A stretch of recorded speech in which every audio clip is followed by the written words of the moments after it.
In this lecture we are going to study about decoders. Now first of all we see the definition of a decoder.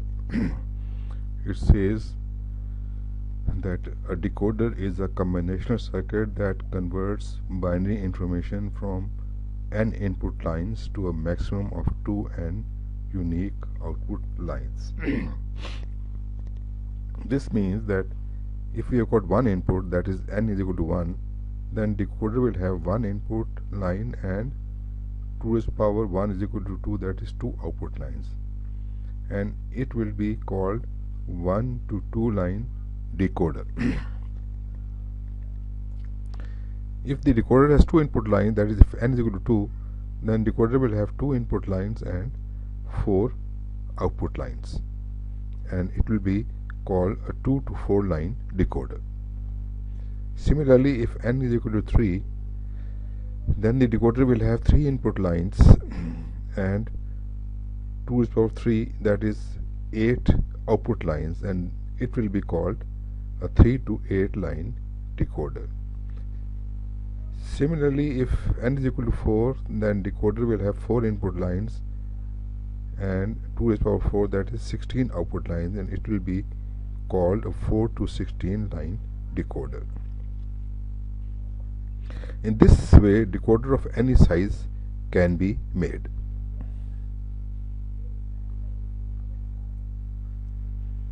Now let us study a 1 to line decoder. Now block diagram of 1 to 2 line decoder is shown here. The decoder has one input line and 2 output lines.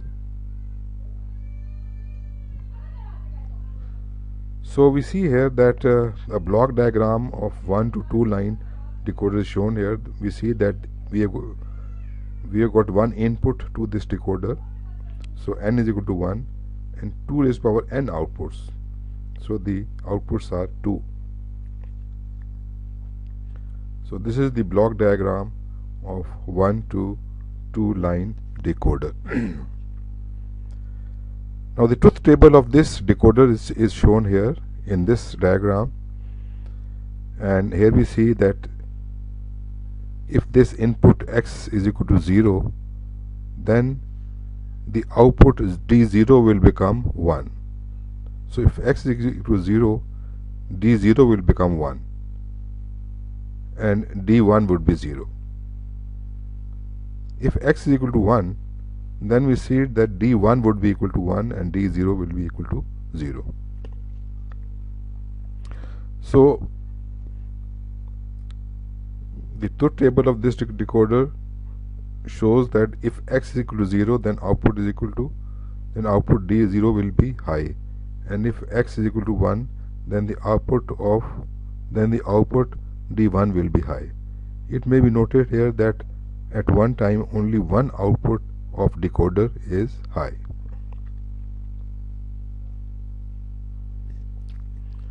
Now let's have a look at 2 to 4 line decoder. Now the block diagram of 2 to 4 line decoder is shown here, and this is the truth table of 2 to 4 line decoder.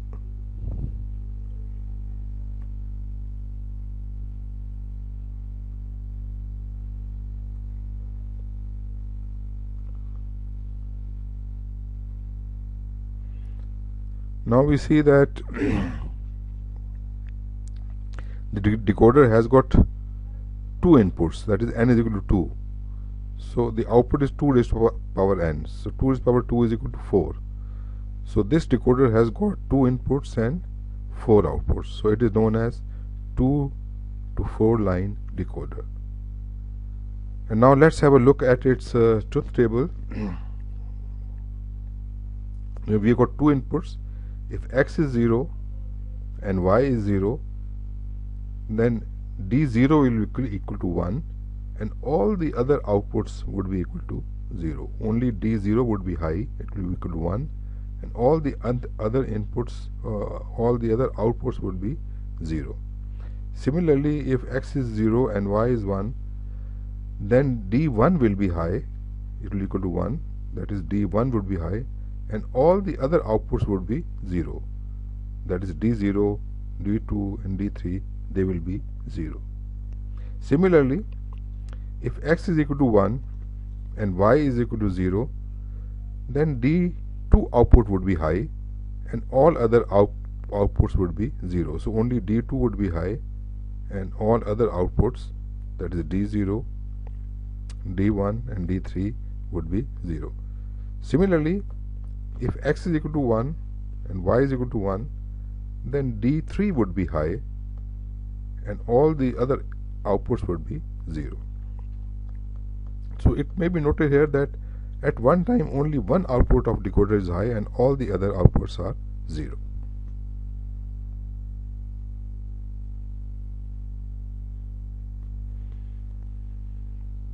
Now a 3 to 8 line decoder is shown here. This is the block diagram of 3 to 8 line decoder, and this is the truth table of 3 to 8 line decoder. As we have studied earlier on the same principles, we see that if we study this truth table, it has got 3 inputs and 8 outputs. So there are 3 inputs and 8 outputs. So it is 3 line to 8 line decoder. Since inputs are 3, n is equal to 3, so the outputs are 2 raised to power 3 is equal to 8. So we have got 8 outputs, right? So we got 3 inputs and 8 outputs. Now if x is equal to 0, y is equal to 0, z is equal to 0, x is equal to 0, y is equal to 0, z is equal to 0, then we see that the output D0 would be 1 and all the remaining outputs would be 0. That is, D0 would be 1 and all the remaining outputs would be 0. Similarly, if x is 0, y is 0, z is 1, then output D1 would be high and all the other outputs would be 0. So if x is 0, y is 0 and z is equal to 1, then D1 would be high and all the other outputs would be equal to 0.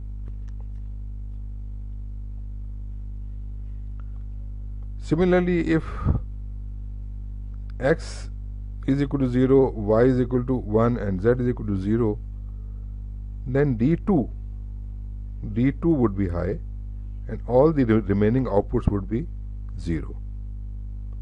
And similarly, we can study its truth table and see that which output becomes high at what values of inputs. Now if x is equal to 1, y is equal to 1 and z is equal to 1, then D7 would be high and all the remaining outputs would be equal to 0. So this is the description of a 3 to 8 line decoder. Now we can implement Boolean functions with the help of a decoder and an OR gate or OR gates. Now here's an example. And in this example we see that it says that implement the Boolean function with the help of a decoder and an OR gate. And the Boolean function given here is fxy in sum of minterm form, and it has got 2 minterms. Now this function has 2 variables. So first of all we have to select the size of decoder, of what size decoder we are going to use. Since the Boolean function has 2 variables, the 2 variables are x and y.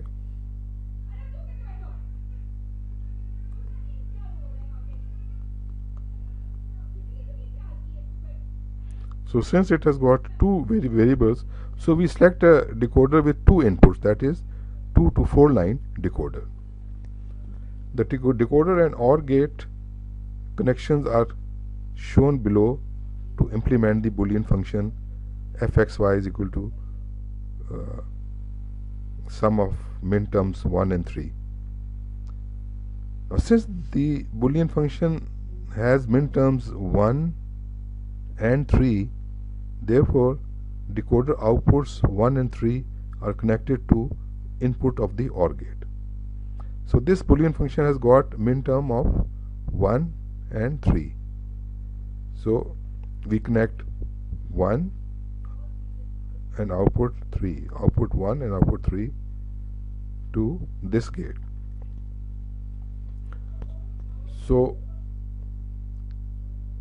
the output of OR gate will give us the required function implemented with the help of a decoder and an OR gate.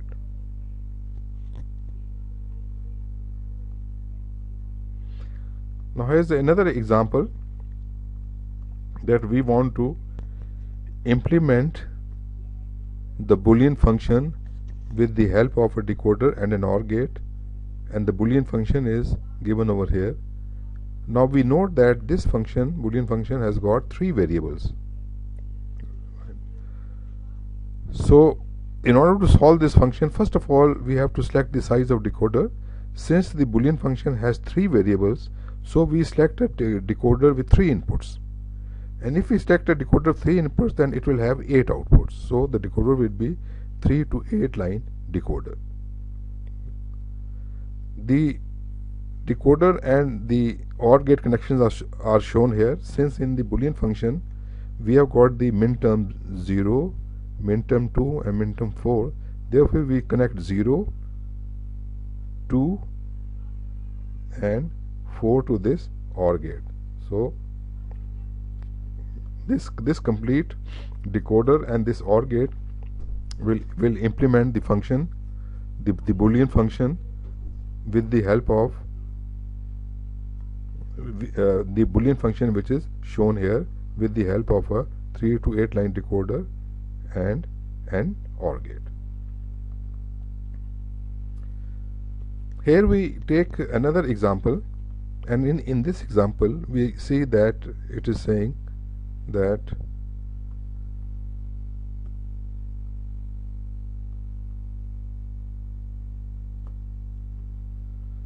he says implement the Boolean functions with the help of decoder and 2 OR gates, and we see that 2 Boolean functions are given. Both the Boolean functions have got 3 variables. f1 has got 3 variables, f2 has got 3 variables. Boolean function f1 has got minterm of 0, 3 and 5, and Boolean function f2 has got minterms of 4, 5 and 6. Now the solution to this problem is that first of all we select the size of decoder. Now since both Boolean function has 3 variables,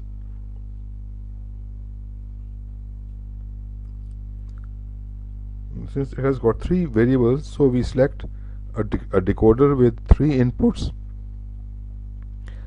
That is, we need a 3 to 8 line decoder, and the decoder and the 2 OR gates with their connections are shown below.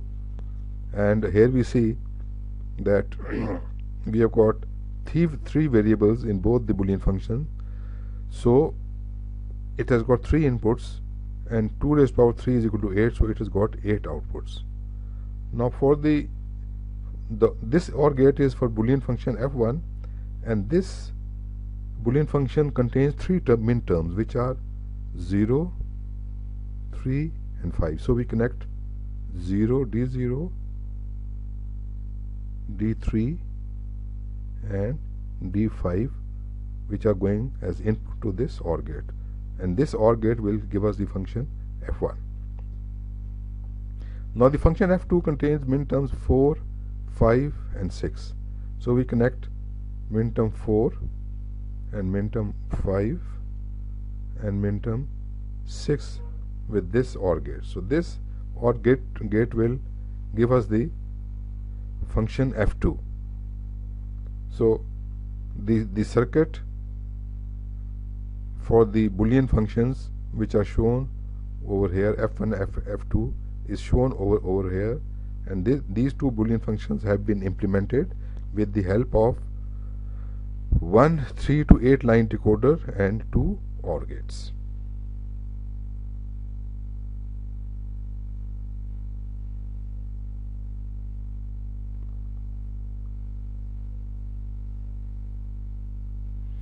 So that's about all in this lecture.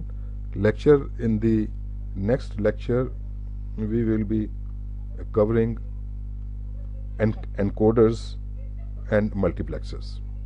Thank you very much.